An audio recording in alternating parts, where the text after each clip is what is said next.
Sa pagtapak mo sa abroad, doon magsisimula ang totoong laro ng buhay.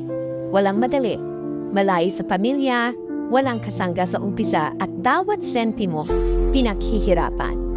Dito mo mararanasan ang gutom, hindi lang sa pagkain, kundi sa tagumpay, sa kapayapaan. Dahil ang tagumpay sa abroad, hindi lang para sa masisipag, kundi para sa mga may malinaw na layunin, tamang diskarte, at paniniwalang kaya nila. Mindset muna, bago resulta.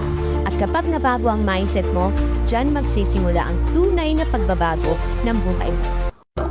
Dahil ang tagumpay sa abroad, hindi lang para sa masisipag, kundi para sa mga may malinaw na layunin, tamang diskarte, at paniniwalang kaya nila.